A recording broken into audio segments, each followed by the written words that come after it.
Olá, meu nome é Lamartine Ribeiro, eu sou professor de Direito e ex-superintendente do PROCON no Mato Grosso do Sul. Estamos aqui hoje para falar sobre os princípios que regem o Código de Defesa do Consumidor, os princípios das relações de consumo. Mais especificamente, vamos tratar dos princípios que estão dentro do Código, especificado no artigo. Podemos falar, num outro momento, em outros princípios que existem, que não estão tão diretamente assim expostos dentro do Código de Defesa do Consumidor, mas que são tão importantes quanto. Cada vez mais, os princípios dentro do mundo do direito têm tomado relevância frente às leis. Cada vez mais, os princípios têm mais valor do que a própria lei. E isso acontece muito dentro do Código de Defesa do Consumidor, um código principiológico. Aquelas pequenas regras do dia a dia das relações de consumo não estão no Código de Defesa do Consumidor. Então ele trabalha muito com esses princípios e vamos passar a ver alguns deles agora. Logo de cara, o artigo 4º traz o primeiro princípio, que é o princípio da vulnerabilidade. Pelo princípio da vulnerabilidade, nós podemos identificar, inclusive, o começo da explicação do porquê nós temos no Brasil um Código de Defesa do Consumidor. Em outros países, como a França, trata-se de um Código de Relação de Consumo. No Brasil, não. É Código de Defesa do Consumidor. Muitos fornecedores reclamam, por que tem defesa do consumidor e não tem a defesa do fornecedor? Por que não se estabelece obrigações de direitos para as duas partes dentro do Código de Defesa do Consumidor? Nós vamos ver então agora uma explicação para isso e um entendimento de como que o fornecedor é tratado à luz da legislação brasileira. Então, dentro da vulnerabilidade, que é necessária ser considerada na relação de consumo, nós temos algumas espécies de vulnerabilidade. Entre as espécies de vulnerabilidade, nós podemos indicar as principais, as básicas. Muitos autores começam a criar várias vulnerabilidades, até para ter assunto, para desenvolver nas suas teses. Mas essas três são as principais vulnerabilidades que incidem em qualquer relação de consumo. Atenção, não confundir vulnerabilidade com hipossuficiência.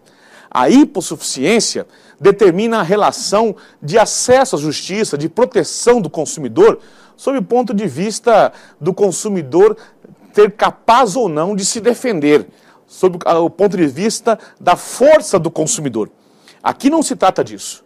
Todo consumidor, absolutamente todo consumidor é vulnerável, é frágil, sob 3 pontos de vista. O primeiro, ponto de vista técnico, a vulnerabilidade técnica. A vulnerabilidade técnica. A vulnerabilidade técnica, nós podemos reconhecê-la pelo fato de nós não sabermos exatamente como as situações são criadas, como os produtos são desenvolvidos, os serviços são prestados. Então nós somos sempre vulneráveis tecnicamente. Todo consumidor, não importa quem é o consumidor.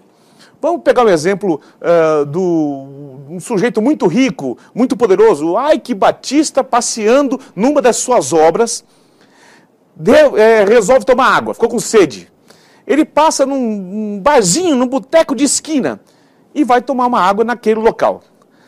O Ike Batista possivelmente poderia comprar 10 mil botequinhos iguais àquele, mas naquele momento ele é frágil frente ao simples vendedor que está atrás do balcão de um barzinho de 5ª categoria lá no fim do mundo.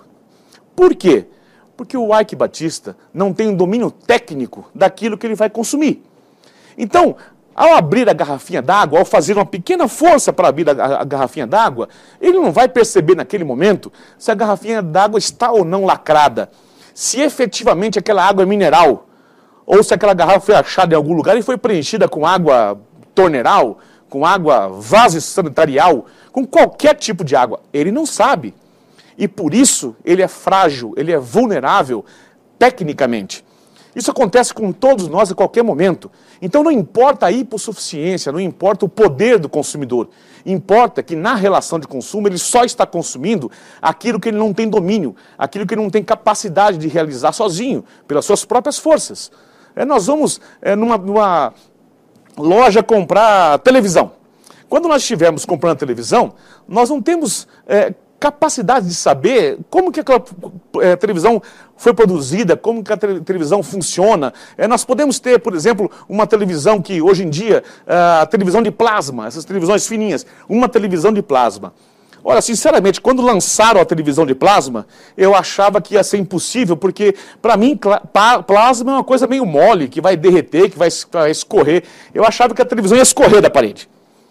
Como que eu entendo que a televisão de plasma consegue funcionar, consegue trazer a imagem, consegue reproduzir com aquela qualidade? Então eu não sei como funciona. Eu chego na loja, vou olhar a televisão, ela está com um risco no meio. Aí o camarada que está me vendendo a televisão diz... Não se preocupe não, porque isso aí, todas as televisões estão ligadas na mesma antena. Então, ela está assim porque é uma interferência, mas se você levar na sua casa, ela vai funcionar perfeitamente. E eu acredito nele, porque eu não tenho razões para duvidar de que a televisão vai funcionar. Chegando em casa, eu coloco a televisão na minha Sky Gato. Coloco a minha televisão no cabo, ou seja, não tem problema de recepção. E a televisão continua com aquele risco no meio. Porque eu acreditei no fornecedor. Eu não tenho condições técnicas de saber por que ela estava assim na loja e não agora.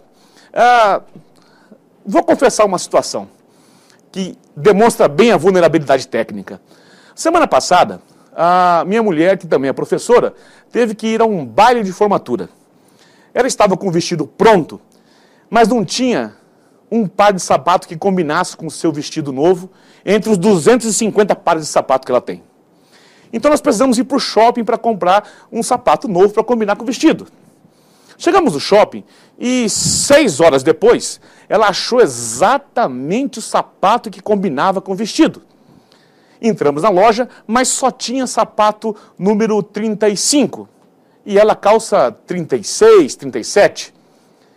E aí, a atendente da loja fala a primeira frase que toda atendente fala nesse momento.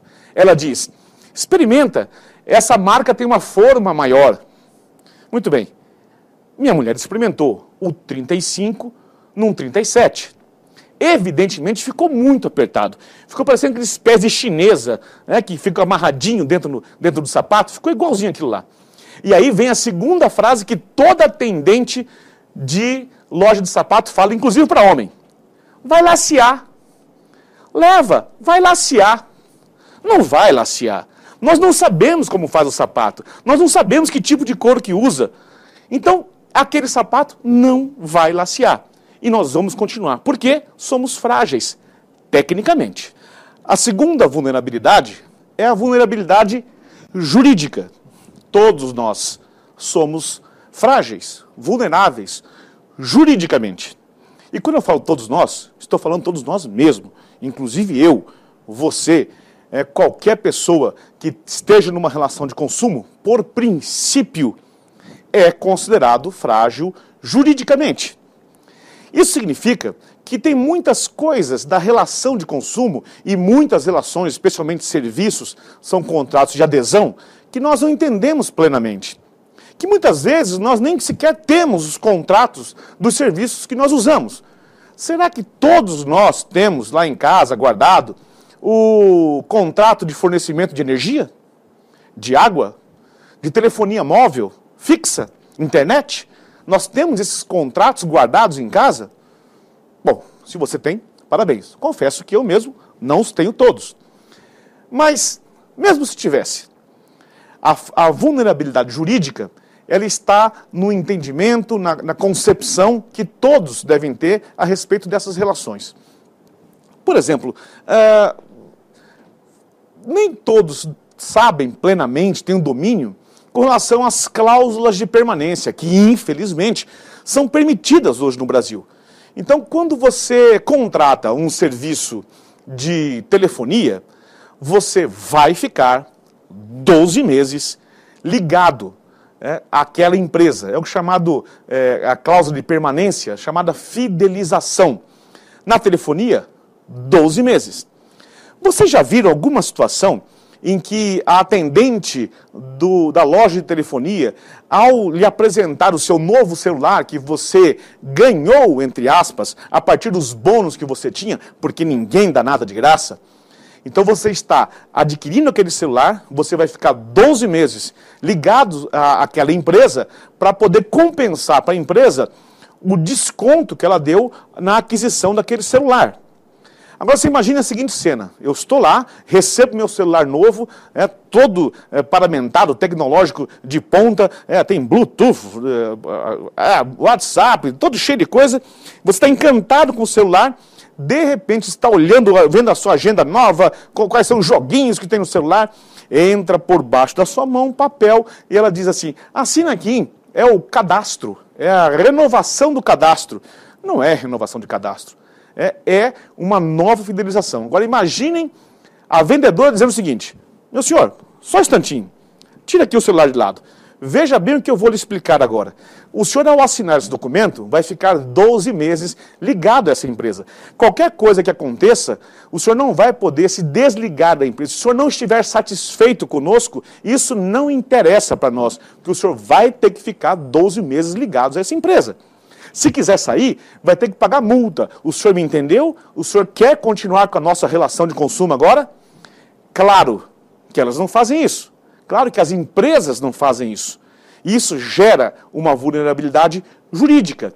Imaginem a situação em que você contrata uma empresa de TV por assinatura, TV a cabo. Para começar, a maioria dessas empresas de TV por assinatura sequer tem sede nos locais onde elas prestam serviço. Você procura na cidade onde é que é a sede de uma dessas principais empresas de TV por assinatura. Você não vai achar. Então você contrata o serviço por telefone. Alguns dias depois, alguém aparece na sua casa dizendo, sou o instalador da empresa X. Instalador. Aquela pessoa sequer é funcionário da empresa que você contratou. Aquela pessoa é terceirizada da empresa que você contratou. É essa pessoa que vai entrar na sua casa, vai fazer buracos na sua parede, vai subir no seu telhado, vai quebrar 15 telhas que você só vai descobrir na próxima chuva e vai fazer a televisão por assinatura funcionar na sua casa. Acontece que nós não sabemos a plena condição do que nós estamos fazendo, mesmo porque nós não recebemos o contrato antes do instalador. Nós contratamos com a empresa, recebemos o instalador, ele já cabeou toda a nossa casa e nós não temos o contrato. Imagine se no final disso tudo, o instalador dissesse, olha, está aqui o seu contrato, então eu gostaria que o senhor, antes de pegar o controle remoto, que o senhor prestasse atenção, porque o senhor vai ficar 18 meses ligado a essa empresa. Os R$ 59,90, os R$ 69,90 são só nos 6 primeiros meses. Depois o senhor vai ficar 1 ano ligado a essa empresa sem poder sair, caso não esteja satisfeito com os serviços. O senhor vai ser obrigado a permanecer. O que acontece, na verdade, é que após a instalação, ele te passa o controle remoto. E o controle remoto de uma TV por assinatura é uma das únicas coisas que pertencem ao homem dentro da casa. Então você está de posse daquele símbolo de poder, que vai lhe dar o poder de controlar a televisão, e aí o instalador já começa a te cantar a bola. Ó, 39 é aquele canal de esporte, o outro é 70, vai mudando aí, você está encantado com aquilo. Ele pode até falar assim, olha, os 120 e tantos é aquele canal, aquele canal que eu deixei aberto. Você está absolutamente encantado com aquele poder que você tem. Realmente, muitas vezes é o único, né? Que a gente fica mudando os canais. Aliás, difícil a mulher entender o que acontece com o homem quando está com o controle na mão. Porque as mulheres não entendem que nós conseguimos assistir nada. Nós assistimos nada. Então nós começamos a mudar o canal e a mulher do lado fala assim, ó, para num canal e fica assistindo, assiste alguma coisa. Você está vendo o que afinal? Nada. Estou assistindo nada. Você está exercendo a sua capacidade de homem de assistir nada. E aí o sujeito então te apresenta um documento e ele fala, assina aqui, é a prestação de serviço, é o final, é o cadastro do que nós fizemos. Não é um contrato.